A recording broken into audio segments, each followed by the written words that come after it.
Lo mātou tamare langi ua mātou yo luma ile nei tai ao. Mātou te whesotai atu i a to oianganga pa ia. Ina ia mawhutaina i mātou uma ile nei tai ao. O a mea uma mātou te whaia i vi i ai o ero mātou atua sisili ese. Wha mangalo i mea o mātou seo no o Yesu. Amen.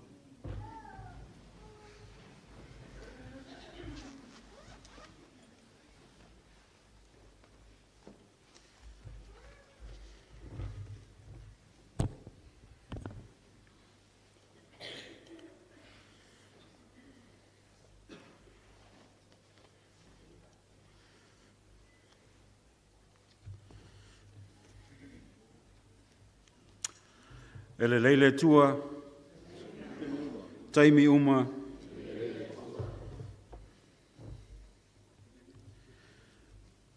o le whengai tātou ma tātou whaafilo ingo le nei tai o le sapati, whaafilo atu, whaia le tātou Sauniga o le au mau le awhawhinei, a whaltolu, whaia le tātou Sauniga o le au mau, Alam fai o nau tō whaafongai tātou wholwhulanga i le whai unga o le tātou au mau le sapati nei. Manisi o fufuanga mo le vaias fau le tātou ngā wenga wha mole tātou i kānesia. O te whia mai anisi o soa whai tau o le tuspo ia e tai mua ai le tātou Sauniga ma le tātou tāpo inga i lona sapati. Tusi o salamo e se laus fumalfitu o lo iai anisi o soa whai tau, whamai o upu ia vivi antu i le tua o nu uma. Ai whamai whamtalanga le tuspa ia vivi antu ia iova o tau o nu ese umalava. Whanene e antu ia te ia o tau tangata umalava. A wā ua tele lava lo na lofa mai ia te tātou. O le whamaoni fo i o Iova e whaavau lava lea. I o tau vivi antu ia ioa. Vi ia le tua i lo nā lofa ma lo nā anga le lei. Ua mwhai o na malutia ai lo tau soifua ma lo mātou ola. Ua mwhai o na moli mai ai i le neitai au mātango fio le sapati o le tua o na lo nā lofa ma lo nā anga le lei. Velo leo fai mafonga le tātou tofi. O mātou luma nei, sunga le tau ina ia whaalua, Kirisome. Sunga le tātou taitai fsosuani, ia msoe ni le. E mātou tūna toele au le whaafilo inga, ma le whaatalofo, le nuu ma le ainga pele o le tua le neitai au le sapati. Tā lofa lava. Mai tā ua le whamtalanga le tuspa ia i nā le whaisalamu tā vita whamai vivi atu ia ia Iova o tau anu ese umalava. Whaanene e atu ia te ia o tau tangata umalava. O le sili aisea. A le whai mai le whamtalanga le tuspa ia o le whamauni fo ia Iova e whaavavau lava lea. A wā ua tele lava lo nā lofa mai ia te tātou. I o tau vivi atu ia Iova. O le lofo leo le tua sa ia taitai ma leo tātou whai ngā malanga i ele te tununga. E nisi o ala whai mai i whanunga o loi mata malingi o nal malima leoti. Nisi o tātou ainga o wō mai masani. Pei tai le nei tai au sa pati le nu ua le tua ma le whanau pele o le tua. E au lava o na tātou vivi ma ala langa me pese vi ia o le tua e lo lofa ma lo wanga le lei. Te tono nei vai aso tā tātou vau se ese i whaiva mtiute. Au mga ruenga mtiute, mai sifo nei whanau ia o onga. E yo e lava mta tono le kālesia ma la inga pelo le tua sa iai whainga tā ma whaafita uli. Pei tai wa sopo loa ia whaafita uli o leolanga. A wafe mai manu ma le lofa ma le anga le lei o le tua le nei tai o le sapati vi ia le li. Whaafila i antu ai, ma whaofa lo whantu, ma whaatala whantu, o tātou ainga, ma sani ai, o le mai tau antu, o tātou mafuta, ma le whaltua, o tātou whaife au, whaltua e a Teresa unga pō, tātou te lau mafuta, ma lana ona whaife au, o lo malanga, ia alo tātou mafuta ma le whatua ma le no whaala whawhile atu ma le nganga whiawhia le nei tāo te apati. Whawhile atu i le malu le tātou i kālesia ma ionga maunde tele se o lava i alo ma whanau ta maam tina maa tutua ma lo le tau atai ma lo le onsai tali ti ngai ma whitianga le tino o lo whea ngai ma o tau mātua whawhile atu ma le nganga whaalo nei tāo te apati. Ainga te tasi le au talvauta matene se yo tau walo ma tātou whanau. Vi ia le lofo le tua le nei tai au. Le foi mai tau atu o malo tia le tātou ngā luenga ma le tātou Sauniga o le tāpo inga le sa pati, tātou whilai foi ma le whaltua le whaiwhi au, ia Helen nei tai au, malanga mai Amerika, ia maisa le tamamtua ia whono i tumua ni lem, whawhile atu le ngati ati o le whaltua manatu tātou te o mafuta ma le sunga le whaiwhi au, vi ia le li, tātou mo whul nea manoa, tātou te mafuta i ma o le whaltua, whaatang lo whātu ia ati o le whaltua le nei tai au, maisa whul tamamtua ia whono i tumua, lo fo taimi o tātou vala ma le tamamtua, vi ia le li o lo mo pēr soifua ma malosi, maloloina ia ati o le whawhile ati ma le nganga whaalolo le nei tai au. Tātou mafuta fo'i ma le whaitua ia tulipe, ia o le whaitua o le uso lea o le whaitua ia tu taima, ia whawhile ati ma le nganga whaalolo ia ati o le whaitua le nei tai au, malolo soifua mnuia, tātou whawhitai le tua, o foi am no tanto te felo I fia le nei tai au. So te ina luputea ma le whatua mau le sa maua sa malanga atu I Australia, whaatai sungal to ina, I o le lava I malosi sungal to ina, ia ui a whamato ina malanga lolo wa lele tanglo u le limo ma mau pe a malanga wa lele lunga lun fefe, ia ai whaatai le angale le ule tua, le anta tato so ina, e a lofa lava le tua ilana whanau, leo to tai malifai ngā malanga sungal to ina, tātou whilai ma whatua, ia maise no whaalo sa tāpo I atu pele I kānesia. Nisi le mwhai te ua pa ua se tasi na whaina maua e maise a I alamu whanau le kānesia, sa malanga nisi, toi fo I mai, alamu whanau wase si mai, a maise fo whengai ma o onga, whaafale ati atu tō malawa nei tai au, ma lo lawa soifua manuia e maise, ia le lo le ainga pele o le tua. Pero leo fai mautou fonga fa fa tanto tofil nei tai au sunga to ina Kirisome sunga to ina fa lu le wala mais au fa ni le tua sunga to ina ya wa fo se au ia sta pena masauni wala no to lava ni fa malu si ai tanto uma ta pena ai tanto mo le langi ma le ola fa vau sunga to ina am soela fe ngai ma tanto ta sanga nei tai au ia fa pena si ti antu ai le tanto ta langosi ele no foali o le tua ni e whaafonga mai le tua. Vinga o le tua e lua se lau fumaleiva o la tātu tutulai e a matatala ina ele nei saulinga. Lua se lau fumaleiva o le vinga ia vi ia le tua.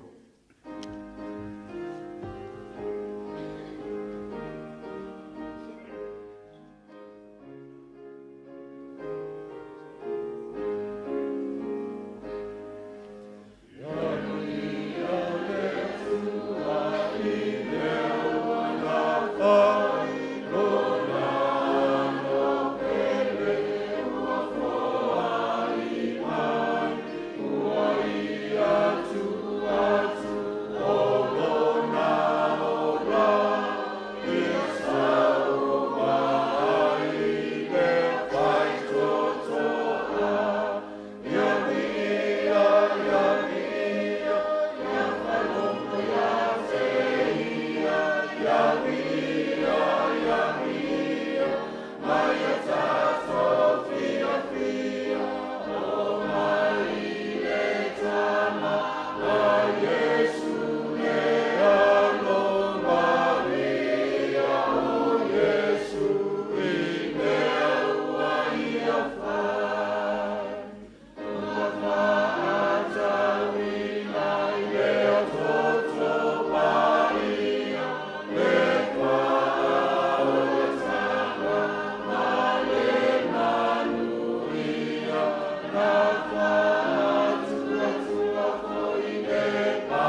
Nā tātou sa ili le tua le talo.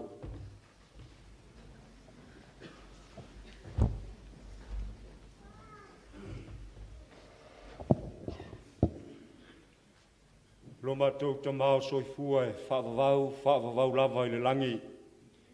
Au whaasifo punu no watu mo mātou wifo atu le pa ia o lau fio, tono le nei malu malu. Langona e i mātou le loto maulalo mātou te whaafetai ai leanga le leisi sili o lau fio. Ona o awanoa e te tāpena ina o mwhai ai o na mātou wheloai o lou nuu te tono o lou malu malu. Le ai se tala vale popole ai o lātou whina ngalo mo mātou loto. O nā le leo le fia mātou te whane ne ai le pa ia o lau fio. Whaafetai i le anga le lei o lau fio. Ao pānoa ese lo nu le nā vai aso i tiu te mawhaiwa. Ngā luenga sa whenga iai mātou. Nei o mātou mātua. Whaamuri atu o mātou ainga. Nisi o whanau a mataina lātou a onga. Whemala ngā i fo i o mātou soa mālou o mātou whelua i le neisa pativi ia ma whaafetai a lau fio. Mātou whaafetai le tele o whaamanuanga le nā vai aso. Le whamtalaina o mātou upu. Au mātou sāwawali mai, i le māwhanawhana, ai o mātou vi ia lau fio le neitai au pa uti munga o whaamanuanga ia mātou whaafetai hai lau fio o loo te tonu o le nei malu lau fio. Mātou te talo i lau fio, ia iai leanga le lei o lau fio ma au whaamanuanga i la mātou e kālesia. Whaafetai mawhitanga o māwanoa o loo maua pēr mātou te mafuta ai, whaasoa lau a fio ngai tutono lau malu, e pei o lau māsani. Mātou te talo i lau fio, e iai leanga le lei o lau fio nisi o mana onga, o la mātou e kālesia waloa na e si la fia, ia mātou te talo whātaunu ina e lau fio pe atusa ai malo fina ngalo. Whamanuia le alu o le tala le lei, i le lalolangi a toa iau tai, lau whai ngā luenga, e iai vaenga o le lalolangi e lo o saonga le mū o lātou soifua o lātou ngalu lue ai. Mātou te talo mana tua ane i lātou ia mātou te talo. Mātou le whatasi foi malau au na whaife au, manisi o la mātou i kāresia si la fia lau fio, na foi vai aso, tu whatasia i foi se tasi foi o tala vau, a mataina i foi o lona ainga, ia mātou te talo ia angale leima i whamanuianga lau fio, se taimi o mātou toi whailoa, ia iai manu ia o lau fio. Whamanuia mana mātou tapo inga le nei sa pati whamole mole le tua o a mataina nei, whatatu foi lau o auna, no whaali o lau fio. Whamanatu, ia lana tāpenanga whamole mole. Watuma, matala, ia le whiau o Sauniga mo i mātou. Ia tele ai se vi inga o lau fio. Mātou talo i lau fio, ai se tasio na mātou tapo inga o ise avenga mamafa i lona mafau fau le nei tae au. Whamama ina e lau fio whamole mole. O le mātou te talo le whamole mole ta mā. Se ia lofa mai, whafonga mai tali eina o mātou mana onga o na o Yesu.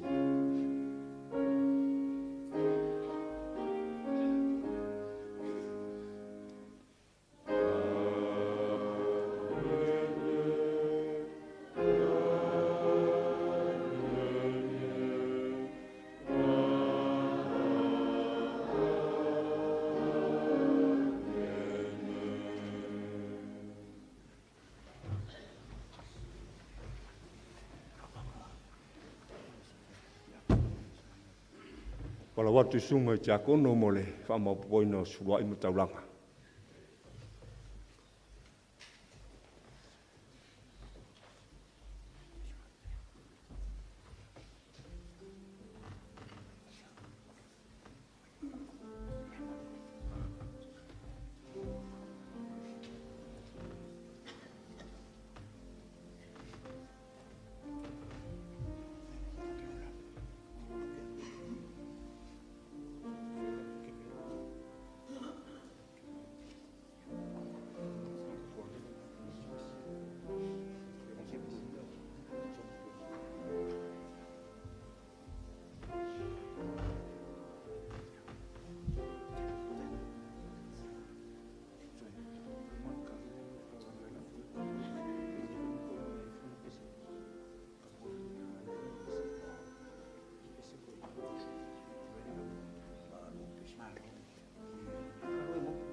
O le whaia le te talo, le maua atu la uwa ai, a le tamam tua, ia taula papa, whaso tau loa, pati, pia le li, le tamam tua, whaaftai, le o maua atu, ia le tātou te mafuta lava ma le tamam tua, lo fol soifua vi ia le li ilanga le leo le tua, ia tau te mawha whila, te marangang wha lolo, talo o lata le iwa, sifu tau sanga le tamam tua, whaaftai, lo o whaatasi mai pia i tau ninga ma tāpua inga, vi ia le li, ngā te whoi lea sunga i le te akono ia vai nu le tau, sa whengai ma mai o le tino, whai tau vai aso whoi, ia whaaftaid wha malo longa le tua, whaafila e atu i lau sunga te akono nei tai au.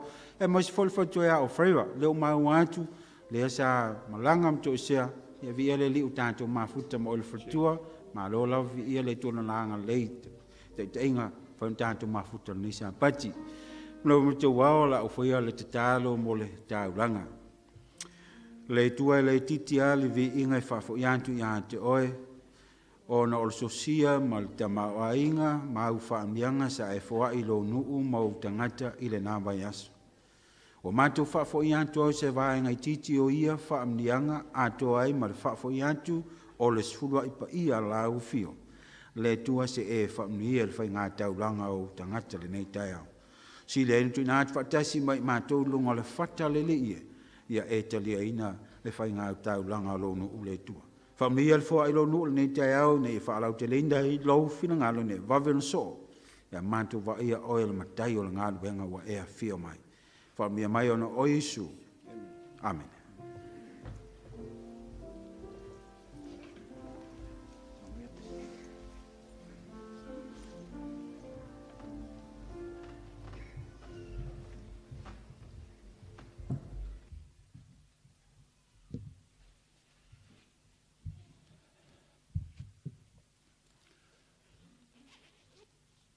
Talo fai le tātou maftanga le nei tai au.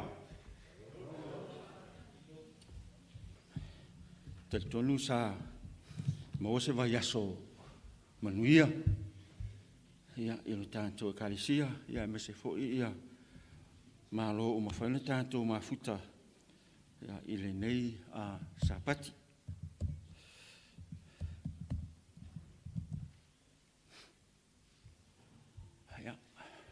Se tasina wata sa po ina mai lunga le monga le kolonio nop ia al taimina o loo whaia i le awara leo soitua ma tango fia le fofanga le tua ia a mese fo imo i la tau o e loo sa vali ma wha ma stino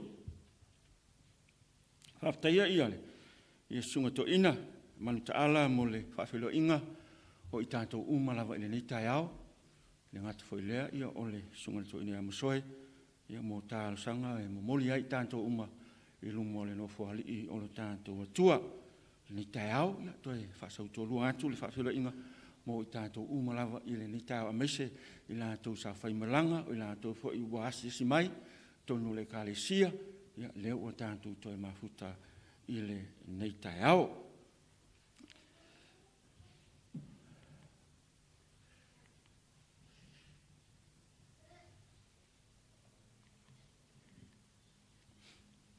Se soson mai ia tātou ia o le tātou tusi whaitau lena a whapea o iei lau tusi pa ia ia mwhaiona i whaitau lau tusi pa ia ia o lo o iei ia le tātou whaitau ngana i lunga o le tātou screen i mwhaiona whaitau whaatasi mai whaamale mole le nei foi whaauta o whaalaina o eio e pei o na tala mai o ia.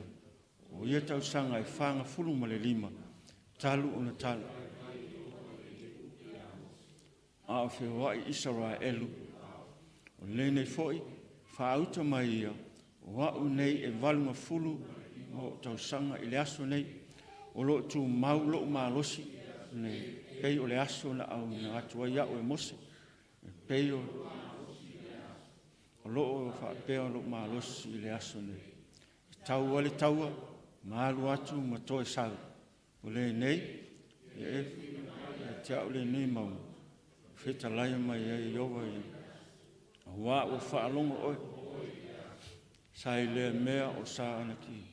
ma ai tele ua nofo olo, a whai e iai, whai a lea o na tutuli i a te ilantou, e pei o na wheta lai mai ai o na whaamanuia lea o ia i o sua, o ia amatu fo i o he pelona i a ka lepo, tali o ia e fune, whai mana tofi. Tofi o ka lepo, o le atali o ia e fune, o le sā kina sā, e o i le aso nei, i na ua i ai, le tua o Israelu. Whaamanuia mai le tua le tātou whaitawina o ana a whionga pa ia. O le a tātou whai se talo lo mātu tama alangi tu nātu i mātu umalini tai au i lau upu po lau tūs pa ia ni ia vaso soani mai i a i mātou. Ia whai ngō fia ina o na mātu talia ina ma mālama lama i au a whionga e taita ina ele soifua ma le ola o tangata i le ni tai au. Whaafatai tele Jesu. Amen.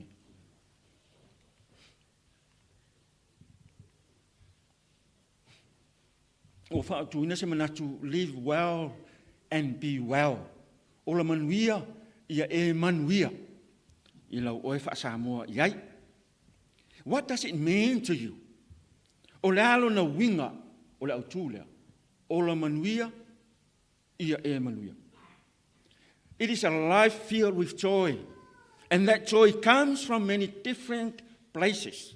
And it can be your food, from your relationships, or from the small moments throughout the day. O le ola I se o langa e tumu I le fia male oli oli. Ai o le e na fia po le oli oli e tele vaenga ese e sawai e mawhai o na whapea o tau mafa po o mea ai.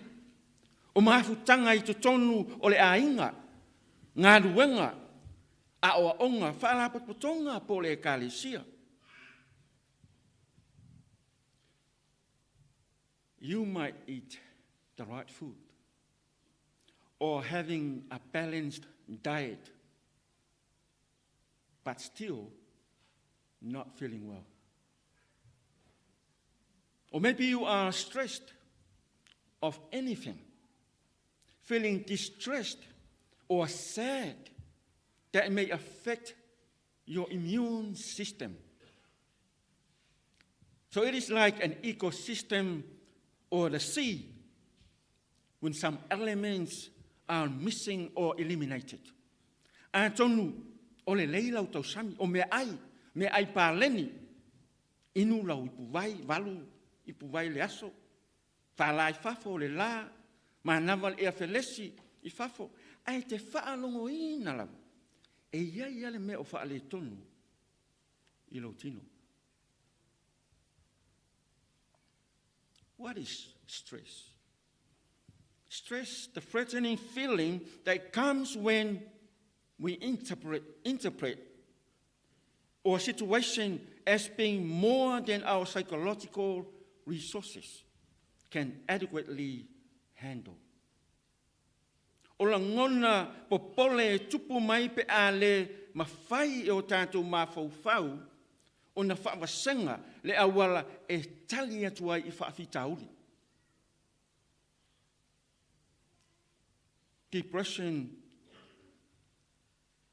a condition of general emotional withdrawal. Sadness greater and more prolonged than that warranted by any objective reason. O la ngona whaanoa noa po mawhatianga ma le le toi whasotai atu I isi ona o se whaalave na tupu. Ai a tonu fo I ua lewa ona tuulau whaamalo stino. Ma ua maua oe I le puta tulau pulu tele. Ma ua le ngā ioi I lau tino. Are you ready to reset your health? Ua saunia toi whaafoisia lau soifua maloloina. Pe suia lo wola I le ola manuia ma ia e manuia. Waenga mua le tātou launga. Age is just a number. o le au whai o tausanga o le soifua, o na o se whai numero. I le whai upuna se fulu o le tusi sa tātou whai tauina o le Yosua ma tā upe suma le wha. And now here I am, this day, 85 years old. O au nei, e malunga fulu ma le 5 o tausanga i le aso nei.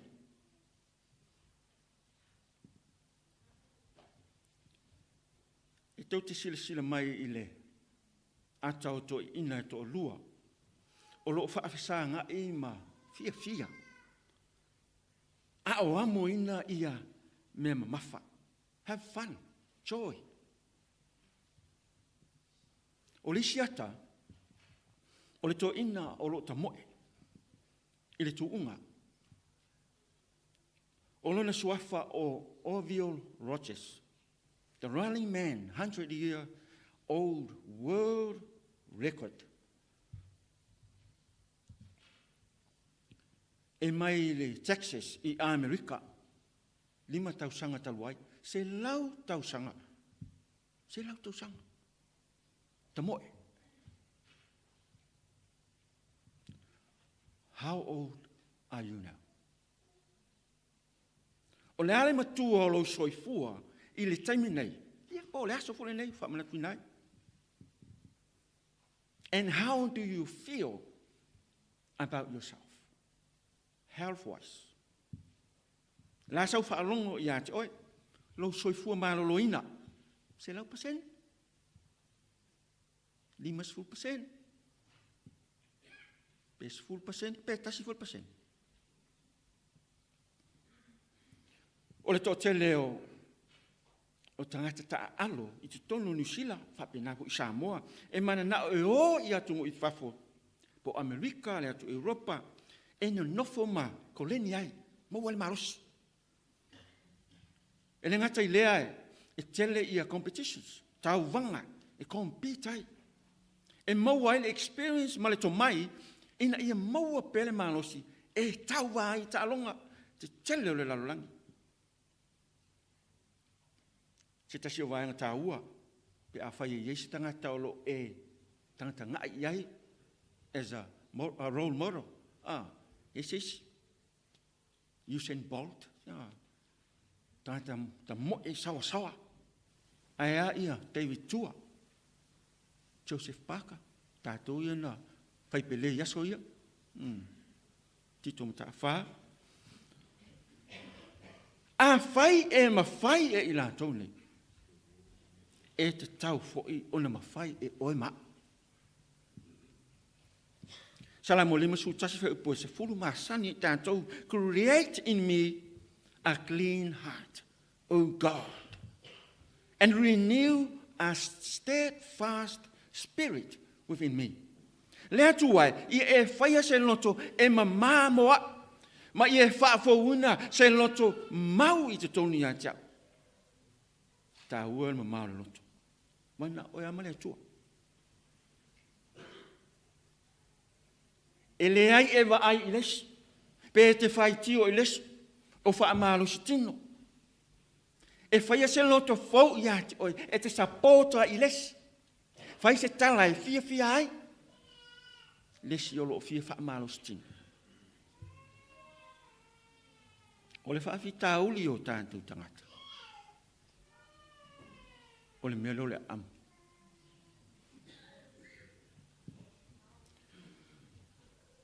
Tele tangata amu. Ona o le whai numera o tausanga. Ua tele. Whai aila u wha amalu stino. Pe e te savali, pe e te tamoe. Po o le alawa. A ua wha vai o e tala tangata. Tele tangata mātua e sa vai lungo le maunga, lea kolonio no. E mai tau ina, a wha pete sa vali lungo le maunga. Ai to fo me lalo. Le se senga. A lu fe tau I male parang. E tele fai mai awalaia. E atu le parang. Good morning, good afternoon. How are you? I smile le pala. I say, e fo I mai lalo, ai lua fe taui, mas tanga tsamo. Talofa. Alofa. Ma lo se fua. Ai o matai toi a pa umai. Uaita I lo fa lave lave. A o lae sela. Ta ofi to tonu. E ese tasi o whawhine tausanga walu. Sa o sa vali vali. O te fo I mai lalo ele I lewa na o sau lalo. Ai ua tūle whawhine le lunga le wala lau papa muli muli a mo la tau e masani uno e. Ai whai mai le tala le whine. Na oso le maso lo na mai. Kaf maso. Ai le tai atu lunga. Ai whai mai o ia e fia o a le tumutumo le monga. Po le a le tautinga, po le a le setu, ai na tuu le mafau o le whawhine, o te fia o ai lunga le kolonia no. Na o whaapea, ana oa, ai oso whaapea se maso lo vai, ia po sesi fu o tātou, e toi fo I le lei mai lawe lalo. Toi fo I mai.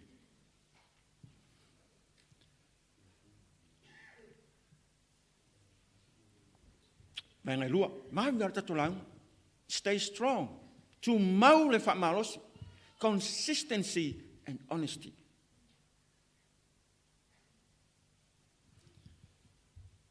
Whai mai ia e whai upo sumar tasi. O le tusi len tātou whai tau ina. Yosua mta upo sumar wha. As yet I am as strong this day as on the day that Moses sent me. Just as my strength was then, so now my strength for war, both going out and coming in. O lo tu mau lo malosi, I le aso nei, e pei o le aso na uina tua ia o mose, e pei o lo malosi I le aso, o lo whaapea fo I lo malosi I le aso nei. E taua le taua. Malu watu matoe sau. Tu mau pea malos. Consistency and honesty. O le umi na e whaia o se mea. Wha maoni I lau pol kalame. Na wha ataatia mo lau koleni ma lau wha malos tino. O le maua fo le nā. O lau malosi I le aso ma le aso. Le masina ma le masina. Mai le tausanga I le tausanga. Ma wha au popo atu lava lea I tausanga o lou soifua. E te olai.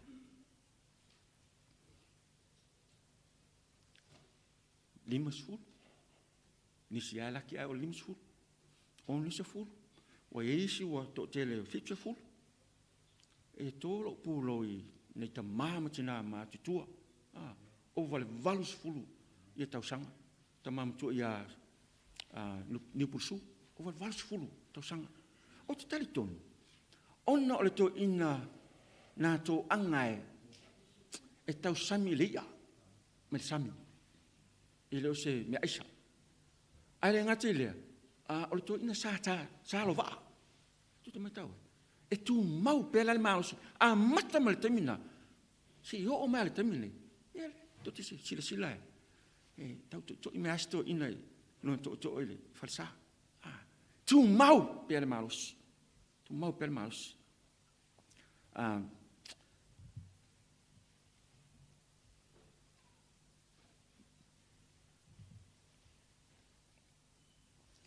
ia iniso to ina ia la tau at pe ia la swafa sa pe le tau tau o to ina ia pe atu mai tau ia I lo le tātou senta, ua whai mō la ua e taa milo le senta.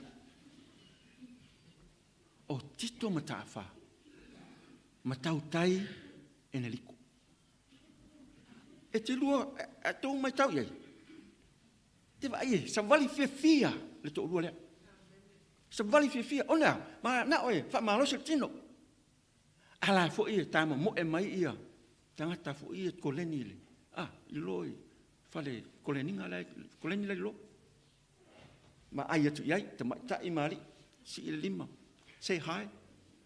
Alai. Have fun. Lai oa, ma wole malos. Tito matafa. Ma tau tai eneliko. Mata i le lua tamisanga. Se i faa solo i le tolu, faa tamisanga le aso. Fai mai ia le Felipe, faa upo suma tole, masangia i tātou. I can do all things through Christ who strengthens me. O te mawhaia mea uma i le faa atasi mai o Kirisome. Yosua suma le faa. And now, behold, the Lord has kept me alive. Fai upos fulu na. O le nei foi, whaauta ua whaoloi na u e Iova. Le tangata, na sa vali. O le tangata o le wha malostino. Alai fo e sa vali malo natu. E fia, ma mau le malos.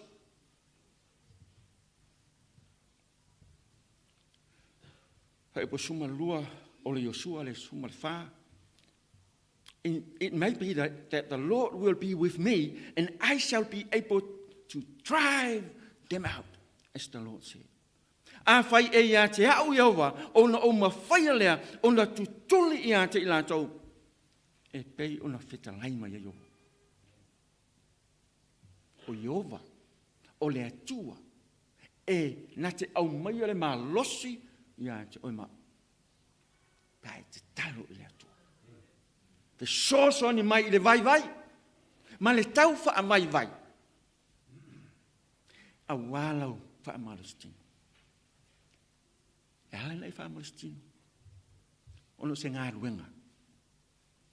O le fia mafuta i le tina ma le whanau, pa o le tamā ma le whanau, ia umi tau sanga. Wha awau o le ngā ruenga, e tau se le ainga. O se tō whinga fōi, o tō whia ai oe, i tō tonu o le kālesia, e te ngā lue ai ma le maros. Start small. And start with things you already know you like. If you hate running, don't run. As little as 10 minutes of walking will start to give you immediate benefits in terms of decreasing anxiety levels, decreasing depression levels. Mata mali. Fai o lete nofo ili nofoa. Nei, au nai au luma o au tafa, o luma, o au, alu, swing i luma, mata mali. Mata mali. Ele fa pe te waku loma kwa. Makalo, alu malos. Ele fa pe si longa tamo o na e malos ile. Matas. 10 minute, 5 minute, se vali ai. Se e fa longo ina. O suia lo malos. Mau mata foi ona malo lo ina. Pe tau mau le toa i lo mafu fau. Ile cello fa la velave. Matala tangata. Ia te oi lau fa malostino lo amo mai. E te le tau alu e fa tau so ofu koleni tau ngata. Tama me mei ho ia. Le masan ye la oli ia. Ele ai. Or start practically.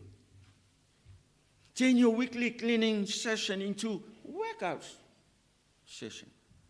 O le taimi e te vacuum ai le fale. E te mai taua pe ai vacuum e sesi le tau fale. E punoa ia, e alumali ia, alumali, valau wakua ala vacuum. Sui sesi fainga. Pia te wha malostino. E te pese. Pe tale pese. Alu watu i ole si o lima. tongi me le si lima to watu le si lima. Li liu mai tua alu va pena. Have fun. Ma lo se le tino. Nga yo le tino. Pe sau tunga la au aina. Pe o le sunga ya talia oa. Nga yo le. La se le ia tautai ene liko. Pe le manga. Pe o panyani. Pa tai le sunga ya panyani na matuia lu au. Vai aso le utuana pa tai. Tungala au teu fale. Pio fa so pole sulusi. La to nei. Ngai yoi. Ngai yoi. E le ai ya tua le ai. Le ai.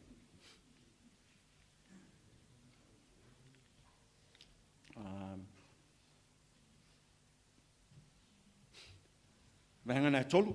Never give up and be patient. Au le fa vai vai. Vai on sa. Lunga le klone no. Fa mai ia le tala kalepo. O lisi le atoa. E to se fulu ese mai ai o sua ma kalepo. Ma to le la to na oe e asile. E lau fo lua ma. Ai fo i mai. So mai ma la to tala ho ia mai oka ngaka lai o. Kasi se ngaka. E wha vai ai le no. O tangata tino ese ma le marolosi. O se lava i tātou ia te i lātou. O wha alongo ia le no. Le no le tua. O wha vai ai. Ana wha tā milo ai i lātou le whāsu tau sanga le vao. Ma feoti ai. Lātou ina wha vai. E na o Yosua maka lepo ma whanau i lātou iana mari liu le vau. Na tau nuu ai kanana. O sisi wa ainga ya Yosua maka lepo. O le wa ai atu le nuu o le folfolanga.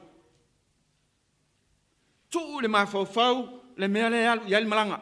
I tau nuu. Kanana fo. Ma tupu e pele malosi e o i ai le whainga malanga.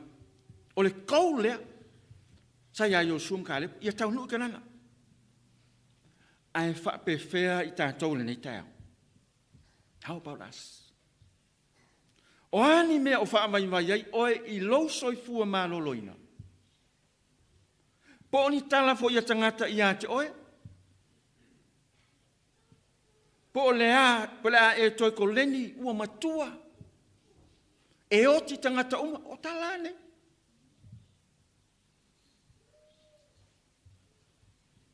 Mai ia Yosua. Kalepo. O le nei, ia tuina mai ia tau le nei maunga. Valus fulma le 5 tau sango Kalepo. Ai le whawai vai. Ai ua tili ma losi ai, ma maua pele onu sai. E a ea ma sa vali ai, maunga o whainga tā. Mana ia tuli e sea ai tangata sa ana ki. A o nei na itarito ina ma le lomo tua i Samoa. I sona tali i poso na fini. O upu ia e te whaalongo ina. Whaatali mai nei oe. Ua ewa aina iai. Upu ia. A tonu na whaapena le alua. Kalepo, lungo le maunga. Whaatali mai nei o tau. Tangata anaki. Mo tau whaatali mai, wa aina iai. A o ina sola ese se tama po se tene mai lon tina po lon tama. Oi lole a fas po sasa i Samoa. E ta mo e lola to le tama ma le tene. O le mea a apa i ere tina po le tama. Watu lo. Po le ala e te wa aila e le tama ma le tene lea. E le alsa. Ai alu solo au tafa. Ai sea. Awa alu au tafa. Pisi ile la. Ahalu i watu ile si ala. Tonu e whapena le alu. A ka lepo lunga le mau. O fana ale fili. alo ka lepo. No o ai lunga, fasu te la tō.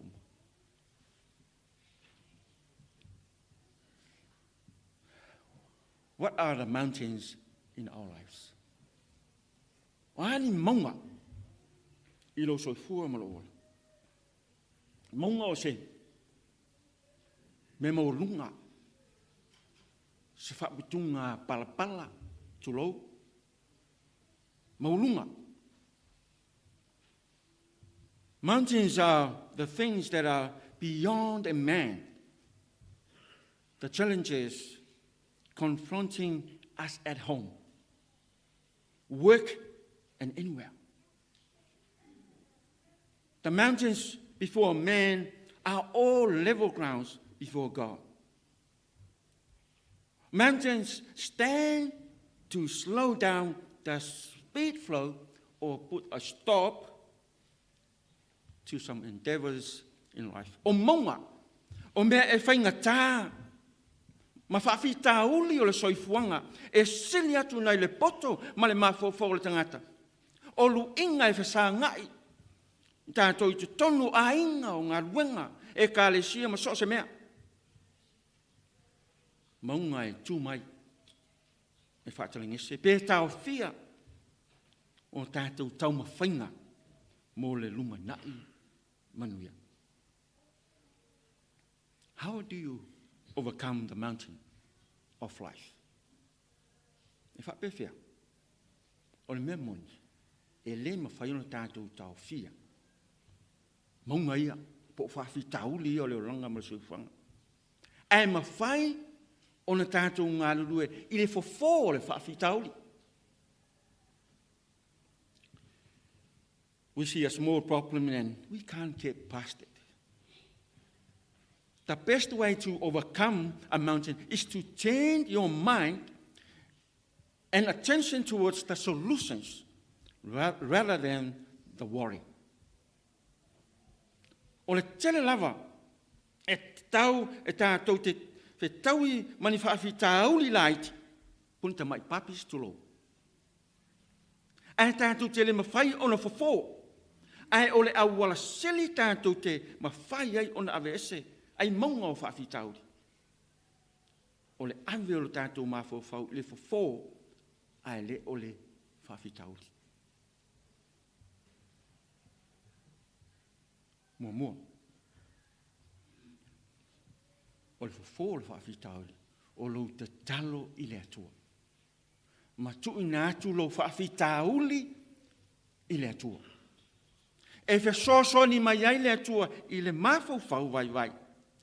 I le fofo e au ona fofo ai se whaafi tauli. How do you move mountains by faith? I le mātai o nā sumar fitu lua se fulu. O loa o mene tu spa ia, pe a whai e ia i tātou le whaatua tua i titi, pei o le fuol sinapi, e ma whai e tātou ona, ave e se mong. O le tele o taimi ave e se monga, i lo tātou whaatua tua i a Jesu Keriso, ma lona mana, ai e te tau fo i ona ngālu lue, ma ngā ioi tātou, a wā ale ai ngā luenga, wā mate fo i le whaatua tua. E tātou te talo i le atua mo le malosi, e fōa i mai. E te tau fo na ngā ioi tātou, mo le whai o le tātou vaenga. O le wha malos tino. Mo le ola, manuia, mawhiawhia.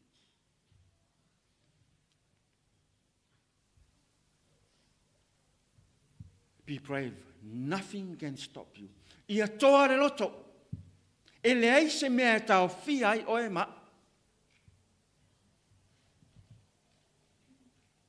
I whai upo suma le luana, o le Yosua, suma le whana tātou whaina. For you heard in that day how the Anakim were there, and I shall be able to drive them out.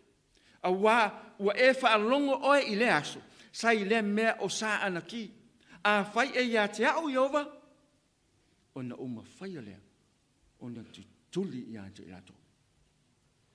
O ia tangata. Sa anaki. Deuteronome ta upe lua fa upe se fulu. Sa no foi sa e me ma ana mua.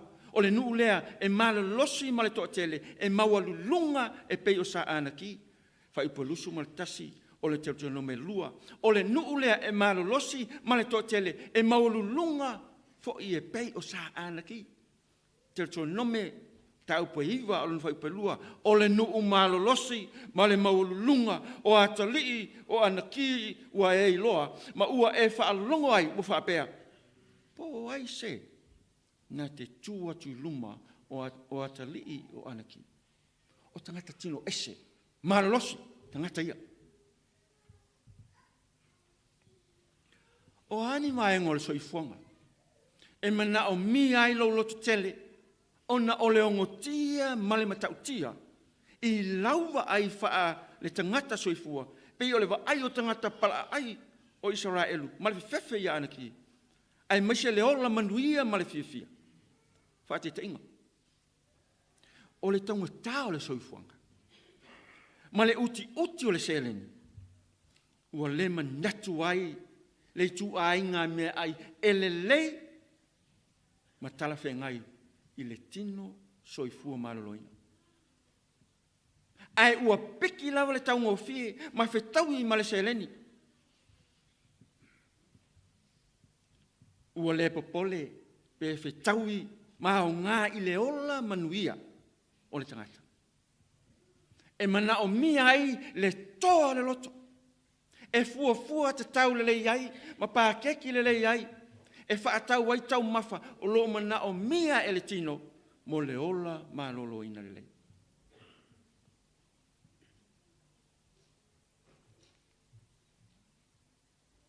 Do it to the glory of God. Ia whai ai vi i aile tua. Mao tātou mau muli fo ile. Mo mokro nito mta upus fulu. Tolu sumaratasi. Therefore, whether you eat or drink, or whatever you do all to the glory of God. Pe te ai, i whala au aina, whala au whaisua, po o nuts, pe te inu, i sau green tea, i po o sau vai, ai pe e te koleni, e pe o sia li i lea, ma sia na uo. Ia whaia mea e vi i ai le tua.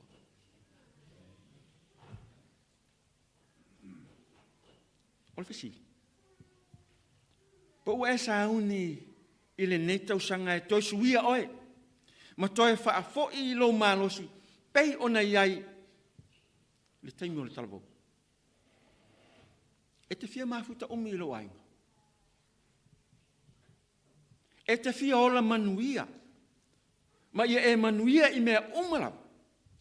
O le tali. O lo o ia te o le tali. E te talo i le atua, e fe soso ni mai, ina ia tātou fili i le ola manuia. Ma manuia ati le lava, se ia o i le langi ma le ola e whawawa. Tai au, e te talai nai, le mtanga luenga le soifua maloloina. Awane emsia. Na o mea ai pāleni, ma mea ai maua ilo malosi maloloina, e te mau tau.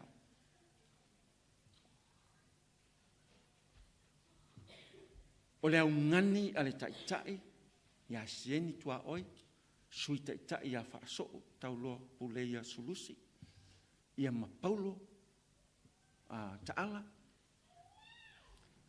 tātou o mai. Ia tātou maua, le malosi. E le ngata mo oe lava, mo lo ainga, mo la wo, mo lo tolua, mo la whanau, ai mo le kalesia. Le ngata ilea, silia, mo isi tangata.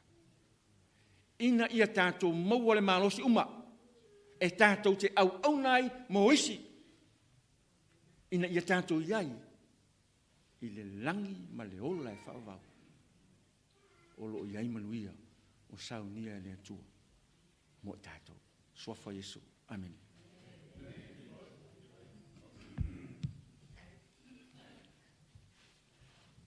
O le tātou inga muli, whaasa lau ona sumalwha.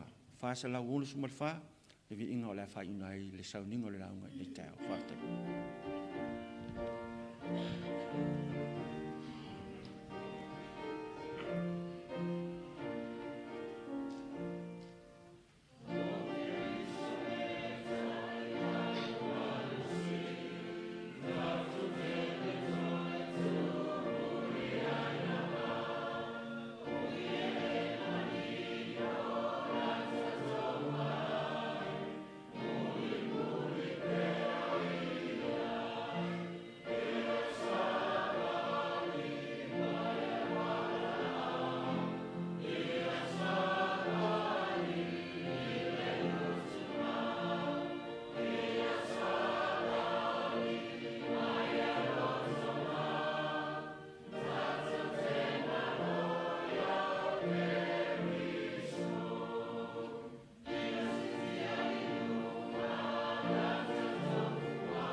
Lo mātou toma langi whaafitai au whionga pa ia, mo moli mai mo I mātou le nei tai ao.